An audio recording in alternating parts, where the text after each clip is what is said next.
Can't wait for the next episode to drop? Be one of the first to listen to Obscura, a true crime podcast, a day early, only on Himalaya.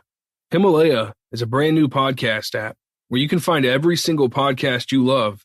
Whether you're a podcaster or a fan, Himalaya has got your back. Discover personally curated playlists and show your favorite podcaster some love with Himalaya's tip jar. It's free, it's the easiest to use, and they're adding cool new features every day. Go to your app store, download Himalaya, that's Himalaya, and don't forget to follow Obscura once you're there. The following audio may contain graphic descriptions of violence or audio clips of real-life distressing moments. Listener discretion is advised.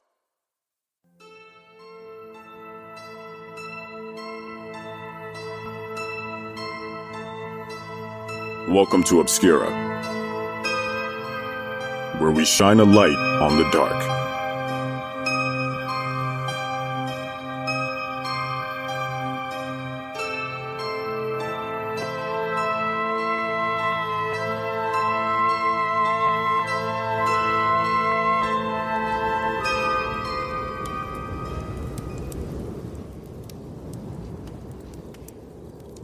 Welcome, listener. I'm glad you're here. Something in the trees tonight. Hear them shake? Don't need my radio on a night like this. Not worth expending the D batteries. Listener, recently we hired a new writer. When he and I started talking about his first project, it became clear he had a close, personal connection with the crime he wanted to cover. When I hear something like that, I sit up a little. I believe true crime is best told in a way that leaves us feeling connected to those involved. An exercise in empathy, not just rubbernecking. When Josh expressed telling this story, I couldn't think of a better episode for him to write. Listener, this story will be told from the perspective of Josh.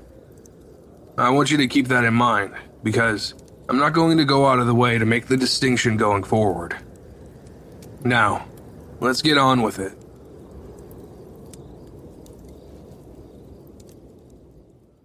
Prologue.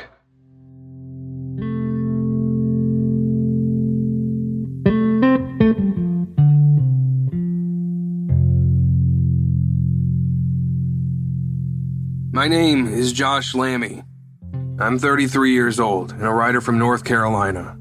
Recently, I applied to a position as a writer for Obscura.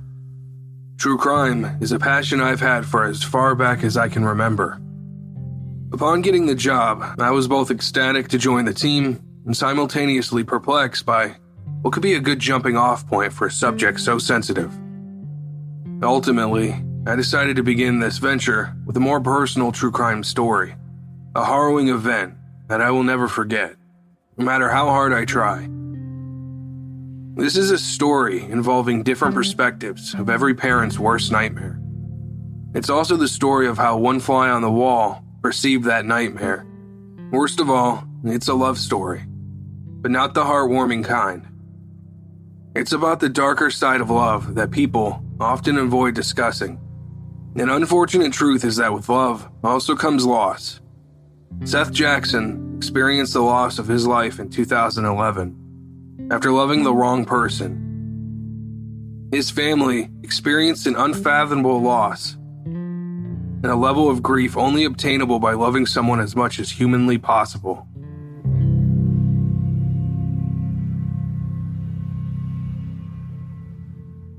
Part 1. The worst kind of grief.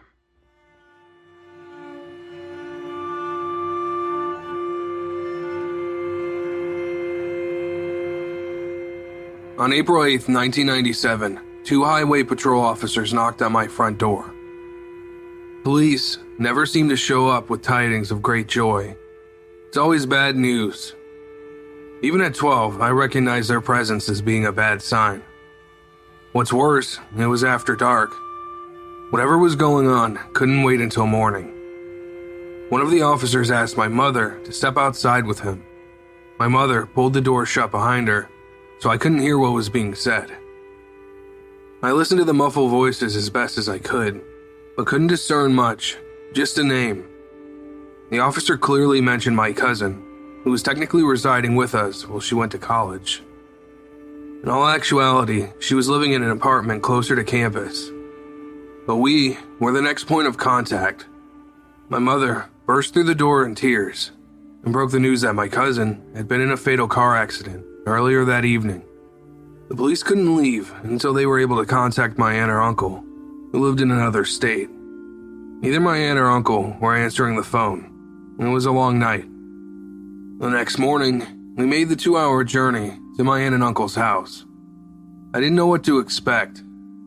Until that point, I'd labored under the delusion that parents died before their children. Wasn't that a given? I was raised in the South, so of course I'd seen Steel Magnolias. But that was just a movie. Things like that didn't happen in real life, and certainly not in our family. I met my other cousin out front, sullen in the wake of her sister's death, in stark contrast to his normal, upbeat self. 6 years my senior, he gave me a hug and seemed to be crying a little. This was anything but normal. He wasn't much of a crier, in my experience, far from a hugger, unless you count headlocks. And after our embrace, I asked how my aunt was doing, which in retrospect may have been tactless. How should she be doing? As if zapped back to reality from a deep trance, he responded with the only adequate answer. Shit. He didn't follow up the swear with any other thoughts, opting instead to stare off into the distance, shaking his head. After procrastinating and standing around outside for a few more minutes, I finally entered the house. At least 5 other people were standing around the living room. None of them were people I knew. I looked around for my aunt and uncle, but didn't spot either of them. After a moment or two of silence, I heard it. The noise was coming from a bedroom that had once belonged to a 20-something college girl. Some wailing voice filled a previously happy home. The house had been transformed to a somber den of grief by nothing more than the rap of a knuckle on my front door. Amid broken sentences and futile cries, I recognized the wailing as the voice of my aunt. If I hadn't known the source of her sorrow, I'd have thought she was undergoing some medieval torture method. She'd have preferred that. Physical torment would have ended in a matter of hours or days. This kind of pain has persisted for the last 22 years and will not dissipate before she does. It was a scene that would have been described as over the top if portrayed in a movie. In reality, the grief of a parent and the throes of losing of a child can't be overstated, so I won't bother trying. My uncle is a stern fellow to this day, a Vietnam veteran with a Purple Heart, zero tolerance for nonsense or melodrama. To my recollection, I'd never seen him express an emotion other than annoyance before that day. At the time, my imagination wasn't capable of conjuring an image as surreal as the sight of seeing him sitting on the edge of his bed, weeping. Grief that strong chews through stable foundation. It derails decades of progress in an instant, and unfastens every clasp holding a person together. Meteorologists can't predict it with the weather forecast. No one has time to prepare. No one knows how to react, and worst of all, is that it isn't an injury someone can heal from. It lingers, a permanent affliction. Victims either adapt or succumb. Maybe that's why I haven't had kids just yet. It's the love I haven't experienced. But the loss of a child is a fear I don't have to know, and a pain I don't have to feel.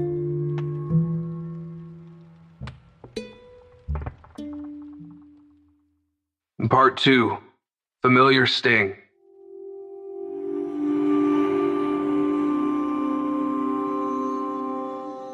Lack of procreation on my part isn't incidental.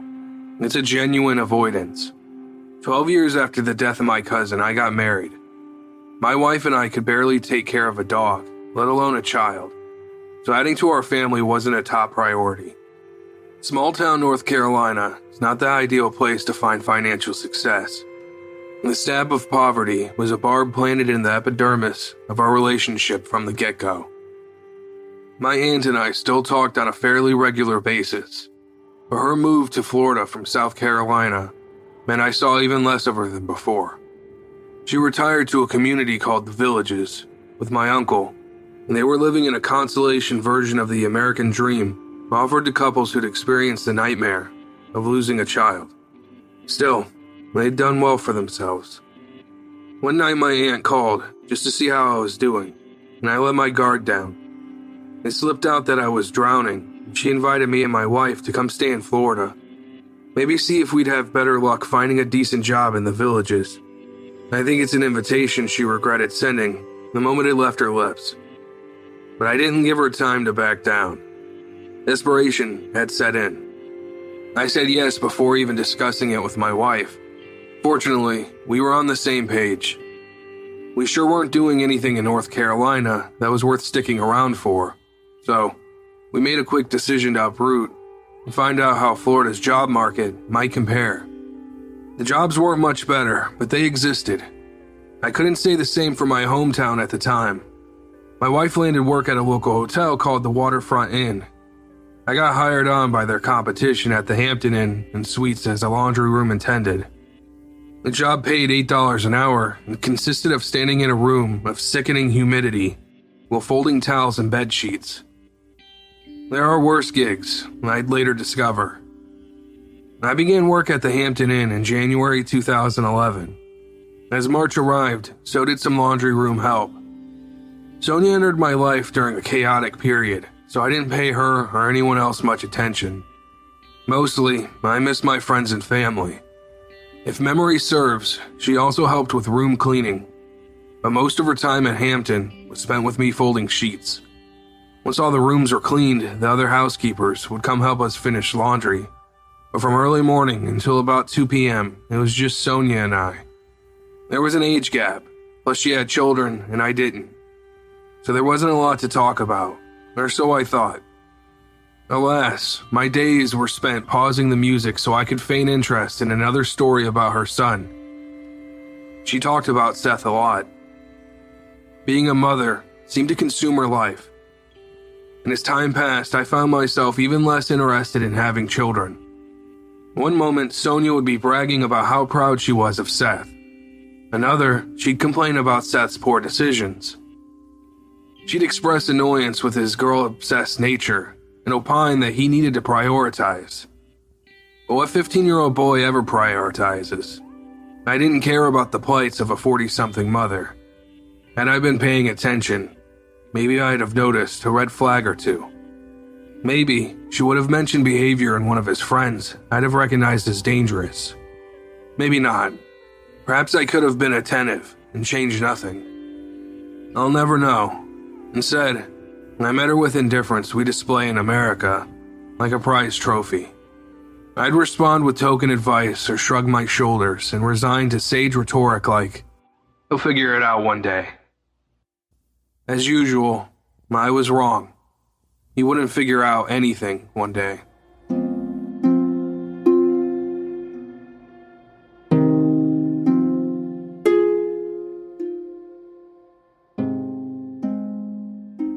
Seth Jackson would never get the chance to regret squandering his high school years being heartsick. He'd never find himself bitter and folding laundry for a hotel while stressing about his finances. Now I remember it a realization unpacking itself in a single day, but I doubt it happened that way. At some point, though, I noticed the laundry room was quieter than usual. Sonia wasn't blabbering about her son, and I wasn't begrudgingly stopping Deftones songs to humor her. I remember thinking, that's weird. Sonia never misses work. Granted, it had only been a month or so since her start, but she had momentum about her that I could tell yielded a formidable work ethic and unwavering sense of duty. Something must be wrong. Being someone who generally keeps to myself, though, I never asked questions if I could find a way around it. Time passed. Mountains of bed sheets became neatly folded laundry, and no insight was gained. Housekeepers entered the laundry room to drop off new waist-high wads of bedding and making small talk, if talking at all. The manager, Ryan, came through the laundry room, holding remnants of the hotel's breakfast bar. common sight for that time of day. If I know me, I didn't even look up. I probably kept staring at a duvet and casually queried something like, "So where's Sonia today? I'm gonna be here till 5 or 6. Whatever I said or however I said it, Ryan didn't immediately respond, but I'll never forget his words when he did. "Has no one told you about Sonia?" I didn't have the slightest clue what he was talking about. "Her son was murdered," he continued. "Qu'est-ce que c'est?" I snapped back, feeling my stomach sink. "Go out into the lobby and watch the news. You have my permission," he said. And that's it. Ryan wasn't exaggerating. If anything, he downplayed the situation. I pictured a familiar living room filled with a sound I'll never unhear. Only this time the sound was coming from Sonia instead of my aunt. I only saw Sonia in person one more time after that. As I was vacuuming the hotel lobby, she walked in the building a week or so after the whole thing, and Ryan met her 50 feet from where I was standing. She never looked in my direction. Ryan handed her something, I assume a check, and gave her a hug. Then she left. I saw her one more time in a video posted by a news channel as she sobbed in a courtroom. I discovered the same stomach-churning facts she did. David Eddy later called it the most heinous case he'd seen in 15 years as a judge. Seath's murderer went on to become the youngest person ever sent to death's row in the state of Florida. 4 months later, I moved back to North Carolina. Jobs got easier to find. I finally had something to put in a bank account, adopted a couple of dogs, bought a few cars, got a divorce, and by 2018, I had all but forgotten about Sonia and the tragedy that befell her. While working as a news writer, I stumbled upon an article about a resentencing in a 2011 Florida murder case, and it was time for a trip down memory lane. So who killed Seath? Why was Sonia's son taken from her? What became of the people involved? The answer to those questions is a story all its own.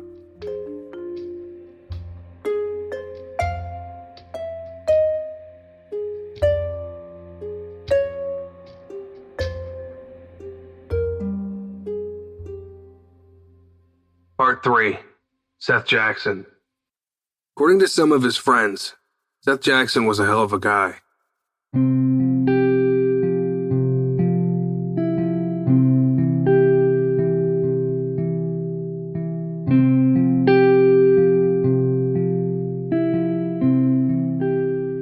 An episode of Grave Mysteries, which aired on Investigation Discovery, interviews William Samalot, who remembers Seath fondly. William states that Seath Jackson was an avid BMXer, a fan of mixed martial arts, and loved skateboarding.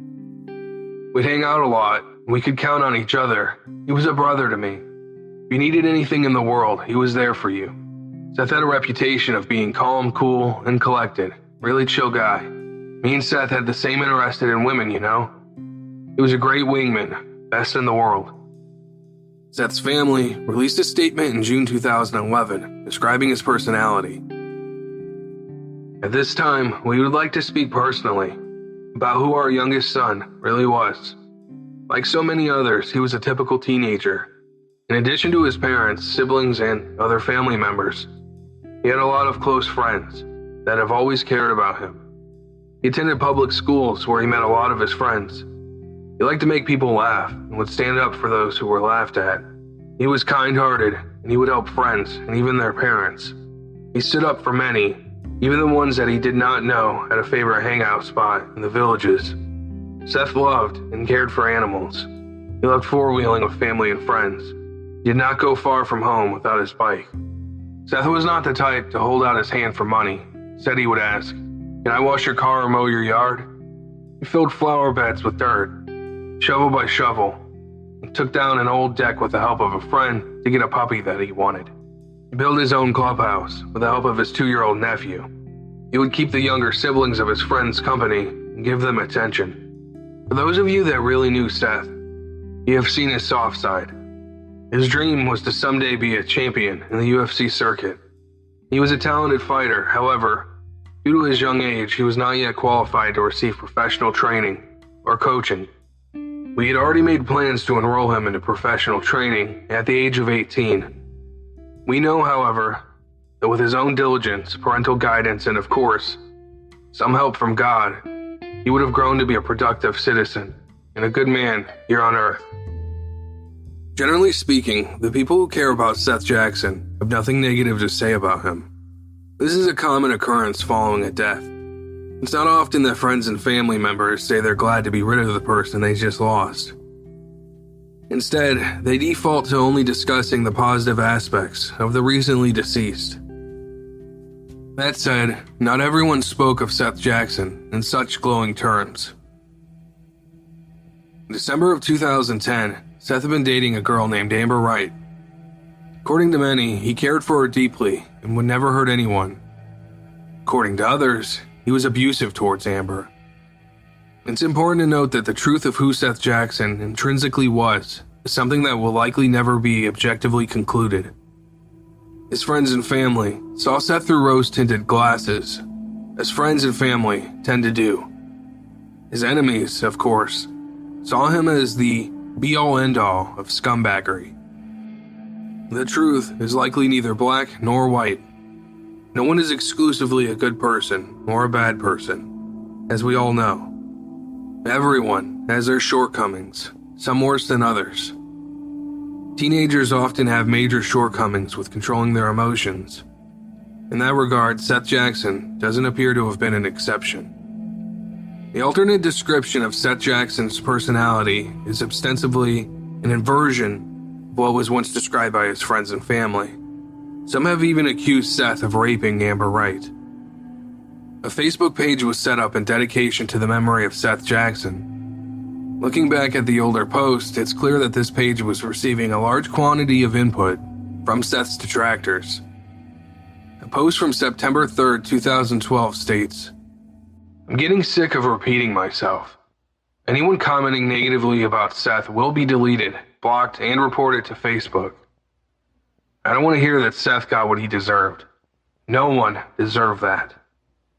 And if that's how you feel, keep your comments to yourself and stay off Seth's memorial page. Also, any comments with cuss words will be deleted as well. Have a little respect, people." After reading statements from friends and family following a murder, it's easy to see the victim as a saint.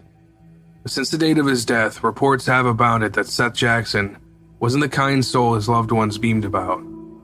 Little was delved into by major media outlets. ABC News did report in April 2011 that there were claims of abuse and antagonistic behavior on the part of Seth. The hatred seems tied to Jackson's relationship with Amber Wright, his ex-girlfriend. In early March, he wrote, "Love you, Amber," on his Facebook wall. But by April 7th, he was calling her slut. A public battle began on Facebook on April 8th when Wright wrote on Jackson's page, "I got so tired of you treating me like I was nothing. If you're so perfect, why don't you get over your jealousy and get a new girl you can hurt? You know I cared deeply about you. I stuck with you through a lot of stuff. Takes a real man to accept the fact that he got broken up with." Jackson responded, "We both need to just let all of this go. Yeah, we split. Yeah, it hurt. But I'm over it. I'm just not going to let Mike have his cake and eat it too." That's about the extent of how far major news outlets went to discern what was really going on between Seth and Amber. It's understandable, considering that regardless of how Seth may or may not have treated Amber, his murder was not a justifiable response. Whatever crime Seth may have committed, the retaliation was, to say the least, excessive. Furthermore, they certainly didn't warrant the grief experienced by Seth's family. You know, listener, sometimes I feel I couldn't dress myself without the help of my wife. I'll be clothes shopping on my own and find myself overwhelmed by the number of options. That's where Stitch Fix comes in. They take the anxiety out of building a wardrobe. Stitch Fix is an online personal styling service that finds and delivers clothes, shoes, and accessories to fit your body, budget, and lifestyle. Just go to stitchfix.com/obscura and tell them your sizes, what styles you like, and how much you want to spend on each item. You'll be paired with your very own personal stylist who will handpick 5 items to send right to your door. Then you try them on, pay only for what you love, and return the rest. Shipping, exchanges, and returns are always free. There's no subscription required. You could sign up to receive scheduled shipments, or you'll get your fix whenever you want. Stitch Fix's styling fee is only $20, which is applied towards anything you keep from your shipment. Get started now at stitchfix.com/obscura, and you'll get an extra 25% off when you keep all 5 items in your cart. That's stitchfix.com/obscura to get started today. stitchfix.com/obscura. Minimal digging online will lead anyone seeking such material to screenshot of Seth Jackson's Facebook page, post-breakup with Amber Wright. None of the sites observed by Obscura containing such screenshots seem particularly reputable. Most were personal blogs or gossip columns, each either providing little more than conjecture to accompany Seth's profanity-laden Facebook posts. Some seemed downright exploitive, and presented the entire situation as common gossip. With that in mind, nothing about the screenshots themselves appeared to be disingenuous. Readers can discern for themselves what to make of these photos, but they certainly don't paint Seth Jackson in a positive light. Even still, the post begged the question of whether this was the real Seth Jackson. If he was putting up a facade to appear tough, as boys his age are prone to doing. All of the posts are typed in severely misspelled and abbreviated English, grammatically infuriating and practically devoid of meaningful punctuation. So instead of quoting them verbatim, they're going to be paraphrased here. One post from March 23, 2011, appears to show Seth expressing racist sentiments, suggesting that African Americans should be lynched. The term African American is never used. Approximately 1 week later, on March 30th, he refers to someone named Mike, essentially telling Mike he can never have her. Seth calls Mike a bitch boy, and another slur generally reserved for degrading gay men. No name was mentioned as to the her Seth was talking about. A comment thread stemming from the post confirmed that the aforementioned Mike had the last name of Bargo. Seth followed up the post by saying that Mike Bargo was afraid to fight him. One of the more troubling posts from Seth's past is also from March 30th, which says, "Shit, Amber, you wanted it." This is highly ambiguous, as it isn't expounded upon at all. But given that Seth was later accused of raping Amber Wright, it's definitely a head-scratcher. The story told by these alleged screenshots of Seth Jackson's Facebook seemed to explode, become more increasingly heated on April 7th, with a status update by Seth accusing Amber Wright of being addicted to meth and calling her a slut. He also accused her of cheating. Amber responds via Facebook as she left Seth after being verbally and physically abused. At one point, she states she was tired of being thrown into walls. From this point, it becomes an entangled web of he said, she said gossip, impossible to discern who's telling the truth and who wasn't. The official word about whether or not Seth Jackson was an abusive rapist, according to the Florida Supreme Court file on the case, is as follows. Though not developed factually during trial, various witnesses referred to claims that Jackson had abused or raped Wright while they were dating. Officially, there is no hard evidence of Seth Jackson being violent towards Amber Wright. The world will simply never know the truth. If true, however, had Amber gone to the police and reported this kind of behavior, the entire tragedy could have been avoided. If convicted, Seth would have been held accountable for his actions, and 6 teens wouldn't be spending the rest of their lives in prison over a high school squabble. It's important to note that the veracity of such accusations against Seth Jackson is highly questionable. This remains a prime example of why domestic violence, at any age, should always be reported. In the interest of keeping things neutral, it's key to also look at the allegations against Amber Wright as well. This isn't an indictment of a murder victim, after all, but it's important to look at every possible perspective when discussing subject matter of such sensitivity. Detective Rhonda Stroop investigated Jackson's murder and had this to say about Amber Wright in an interview with Piers Morgan. She's manipulative, she's diabolical, She's the most dangerous 15-year-old I've ever encountered. You have to catch her, and you have to prove that she's lying for her to fall apart, and then want to talk to you about it." She elaborated later, stating, "I just cannot fathom that at 15 years old, that you can be that diabolical, and that upset with someone, mad at someone, that you can plan a murder quite in this fashion." She also believes that Amber Wright was the mastermind behind the murder, while the media commonly reports Bargo as such. With this kind of analysis, it's clear that Amber could have told Seth's killer that he was abusive in an attempt to manipulate him into getting rid of Seath. Wright denies being the mastermind. During her interview with Detective Stroop, her initial assertion was that she was not involved with the murder in any way, but a terrified spectator during the whole ordeal. The courts later concluded that she was very much involved with Seth's killing. The bottom line was that Seath and Amber had an emotionally heated breakup. Amber found a new boyfriend named Michael Bargo. He and Seath became enemies. The situation spiraled into a level of madness Marion County, Florida had never seen. Part 4. The Horror.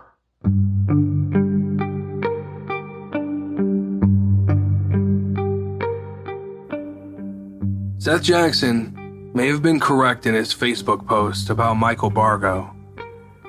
Michael apparently didn't want to fight Seath. He wanted to kill him. The end of Amber's relationship with Seath was also the beginning of a relationship with Michael Bargo. Seath tried to keep Amber as his girlfriend, and the two exchanged text messages often after the breakup. As to be expected, Bargo wasn't thrilled with Amber staying in communication with her ex-boyfriend. Many adults wouldn't be comfortable with such an arrangement, but teenage jealousy is a beast untethered.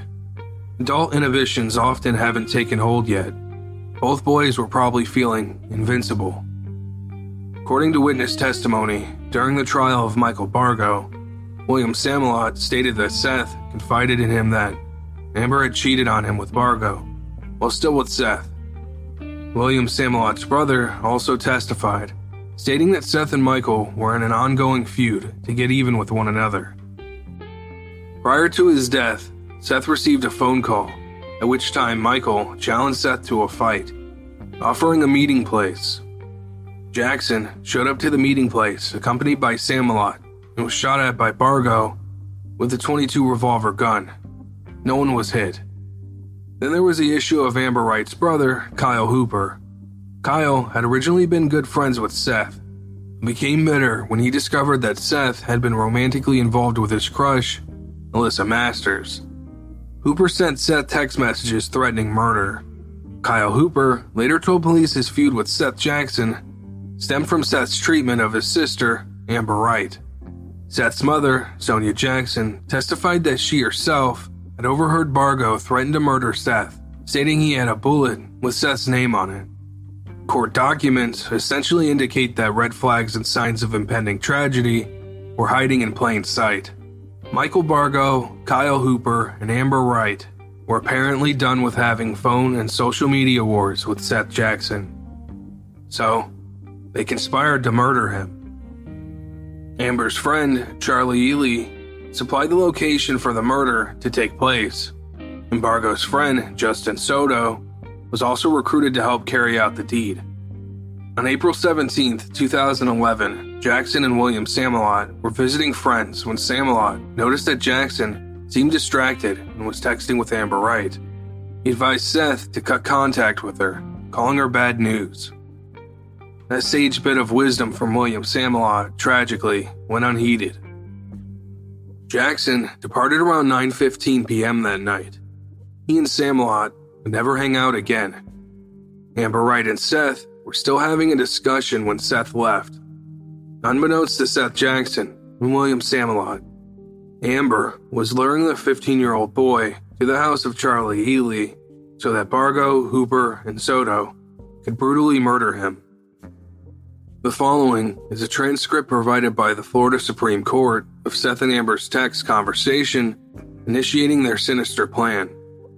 The conversation has been edited for clarity and correcting grammar and misspellings.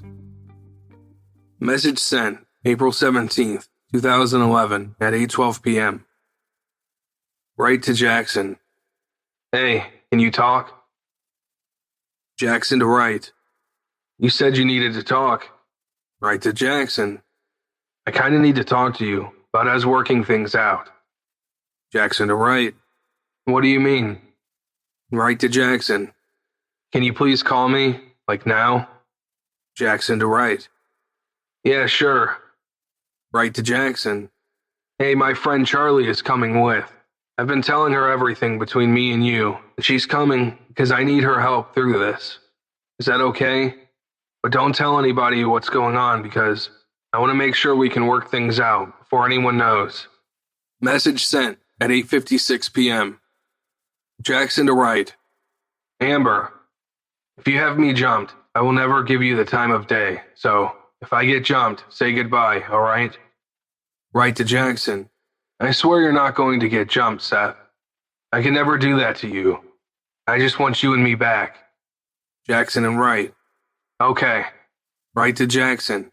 I'm walking up the hill now. Wright to Jackson. I'm at the neighborhood road. Where are you? Jackson to Wright. Sorry, I didn't want Will to hear me. Stay around the corner. Just wait right there. I'll be there in a minute.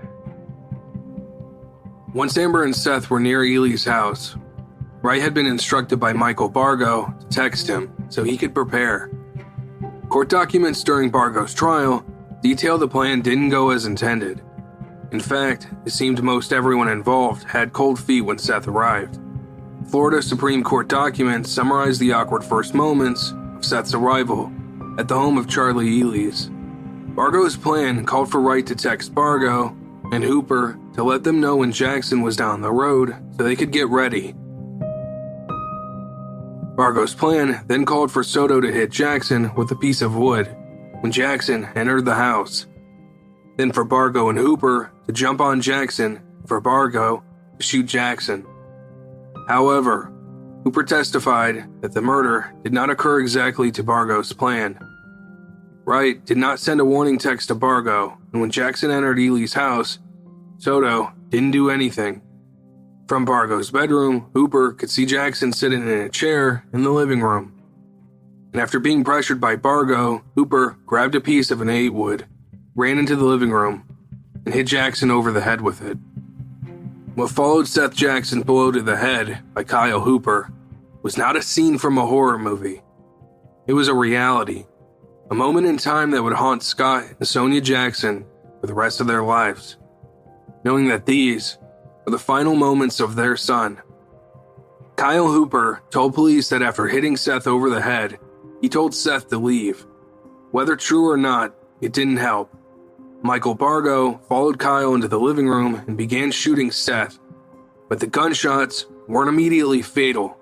Seth ran from the home after suffering 2 gunshot wounds to his back. Michael followed. It was actually Justin Soto, not Michael Bargo, who tackled Seth in the yard. But Bargo then approached a prone Seth Jackson and shot him another time. Seth still wasn't dead. One might think that Bargo was just a bad shot. Perhaps he didn't know anything about human anatomy and the location of vital organs. One would be incorrect in assumption. In truth, Bargo was not ready for Seth to be dead just yet. Florida court documents detail Bargo's plan called for Jackson to still be alive when he was placed into the bathtub so Jackson would know who was killing him. As detailed in the aforementioned summary, Seth was forced back into the home of Charlie Ely and placed into a bathtub to be dismembered. Still alive. Still aware of what's going on. Soto and Hooper cleaned up the house, scrubbing up traces of Seth's blood from the living room and kitchen. Bargo stayed by the bathtub with Seth. He sat in the bedroom, screaming at a mortally wounded Seth Jackson, hitting him with his fist, and later breaking his kneecaps. ABC News states that Seth Jackson was still alive during this time. Bargo shot Seth a number of times while in the bathroom. Court documents state he was shot 8 times in total. Kyle Hooper told Bargo to stop with all the shooting as he was concerned about neighbors hearing the gunshots. Seth Jackson, finally, succumbed to his injuries and died in the bathtub. The teens worked together, shoving Seath's body into a sleeping bag, which was then carried to the backyard and placed in over a fire pit. Kyle Hooper denies being involved in the burning of Seth Jackson's body, but did admit to tending to the fire until around 2:30 a.m. the next morning. Seth's charred remains were placed into paint cans. James Haven, Bargo's former stepfather, along with Bargo himself and Justin Soto, later dropped the cans into the pool of a rock quarry nearby. The spot was difficult to find for most, said to have been inaccessible by car. Part 5. 6 people could have kept a secret if 5 of them were dead.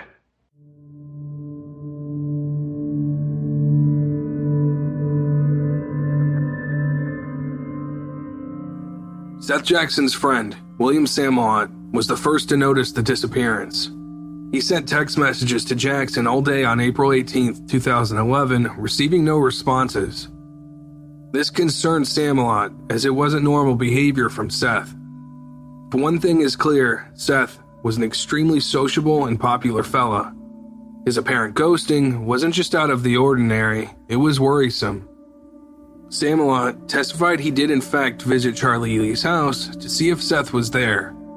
The grim reality of that visit is that Seth was partially there, as fragments of his body were still in the fire pit. Samalot noticed said fire pit but didn't think much of it. In all fairness, why would he? Despite not being especially perturbed by his visit to Ely's home, Samalot eventually called Sonia Jackson to ask if she'd seen Seth.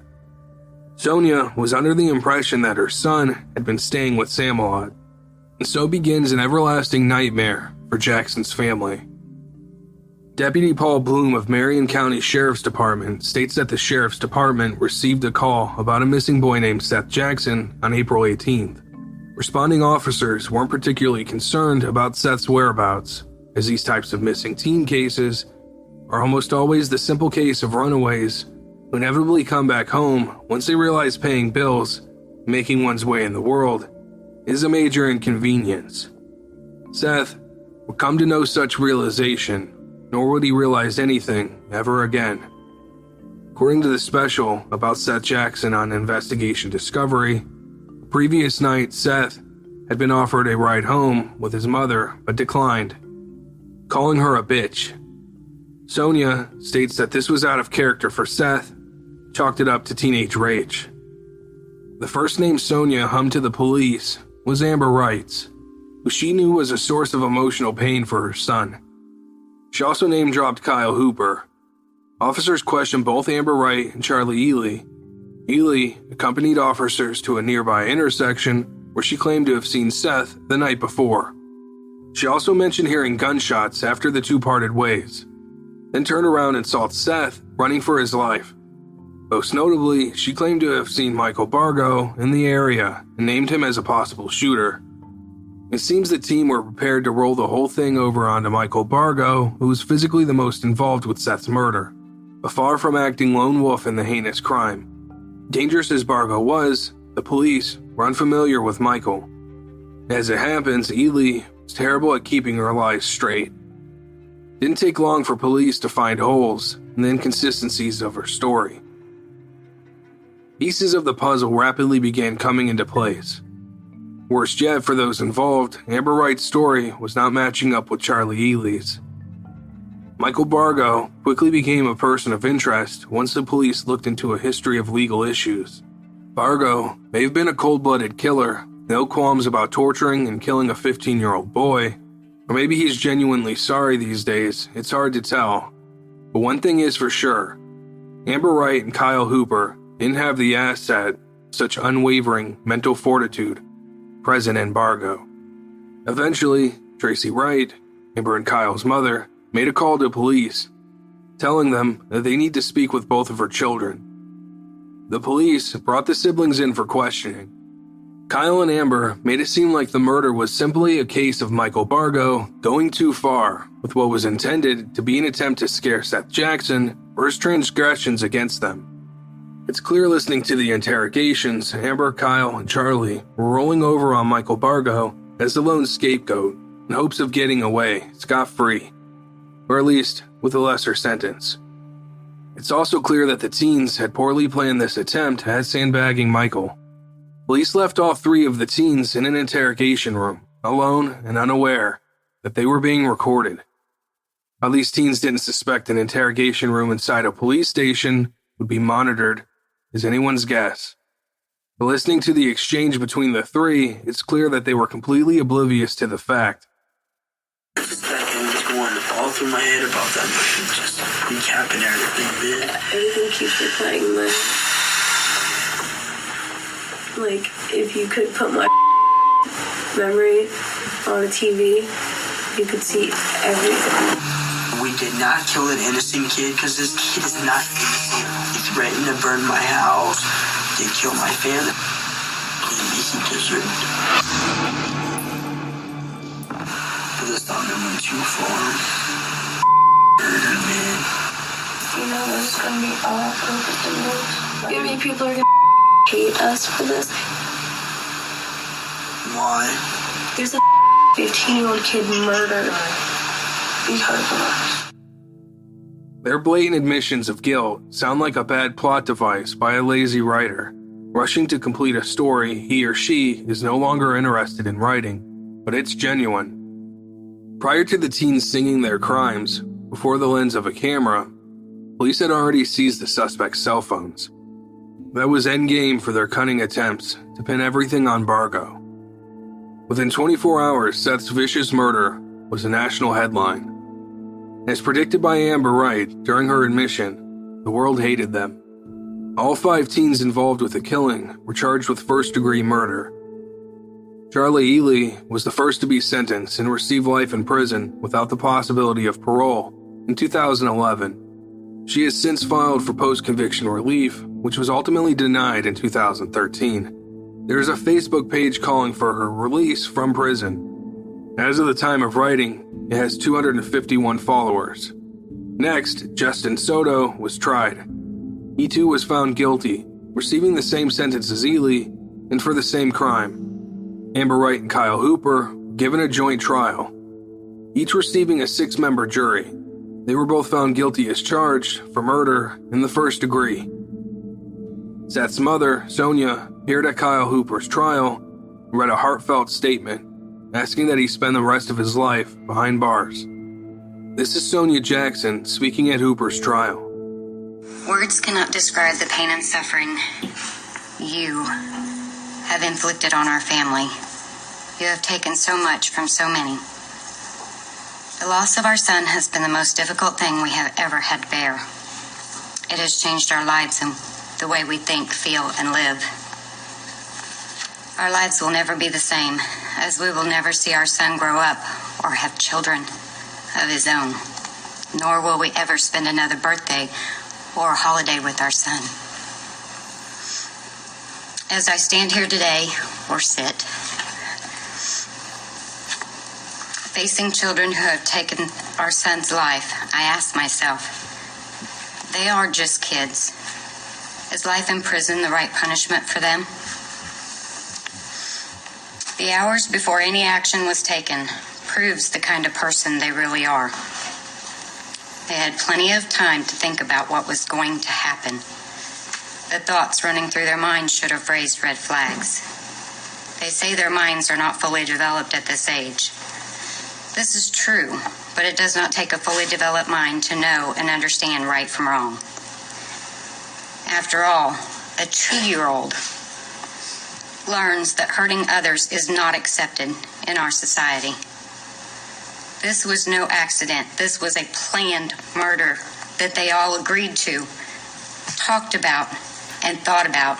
They even took steps to prepare for it. Seath and Kyle were friends at one time. Kyle even spent time in our home. I will never understand how someone who was supposed to be Seath's friend exhibited hatred towards him.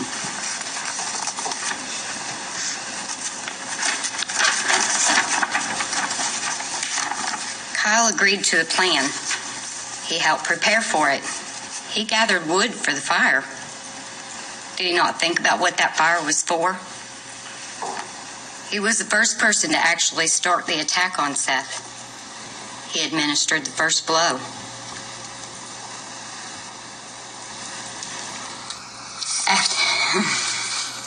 After being beaten and shot several times, Seath still managed to run outside where Kyle, again, made a choice to continue with the plan and bring Seath back inside, knowing he would not live. Kyle made the choice to take Seath's life, but Seath was never given a choice.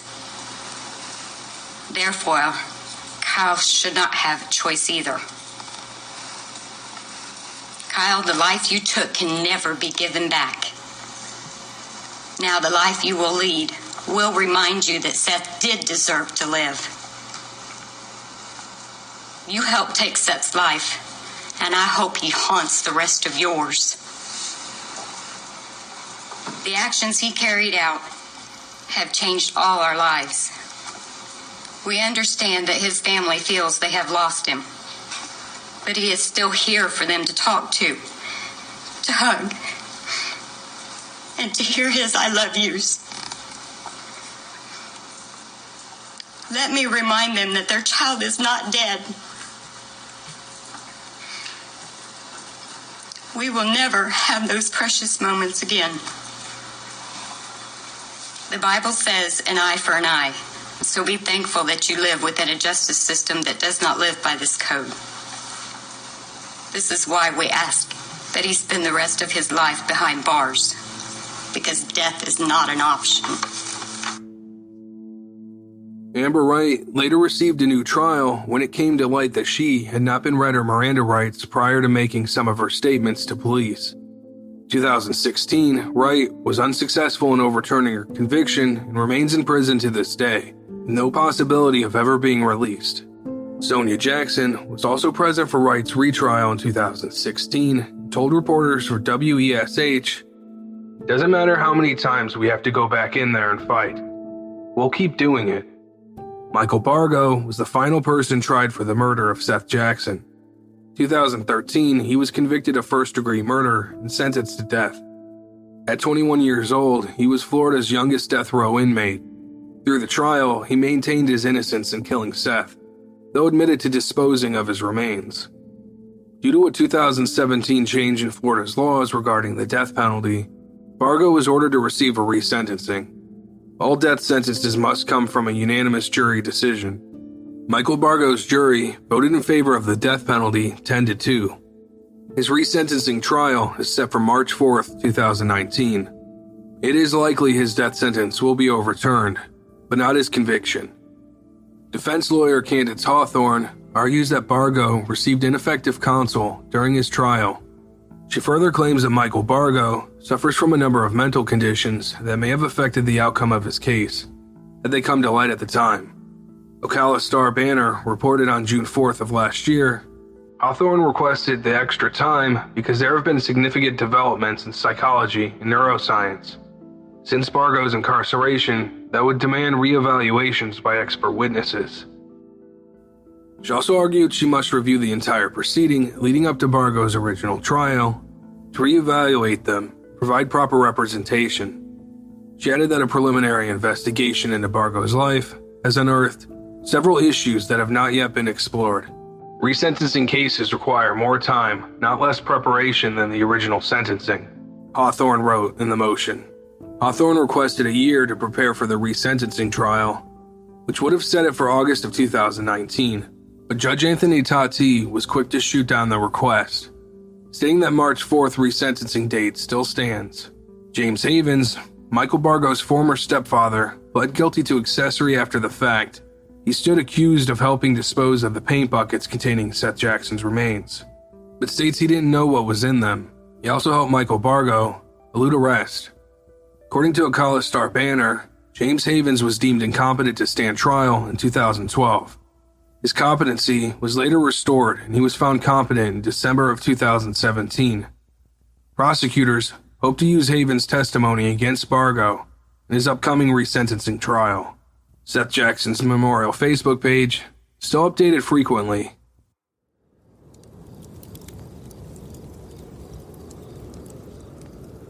I've pondered what, if anything, myself or anyone else can take away from this story. From any story involving the loss of a loved one, especially when that loved one is a child. Is there a lesson in all of this? A moral to the story? I think the question is maybe. There's a good chance that yes, stories of such sickening cruelty and harrowing loss can teach us a lot. But whatever those lessons and morals are, Sonia and Scott Jackson will attest to the fact that the ends don't justify the means. And I think that wraps things up. Thank you for listening, and keep the fire burning.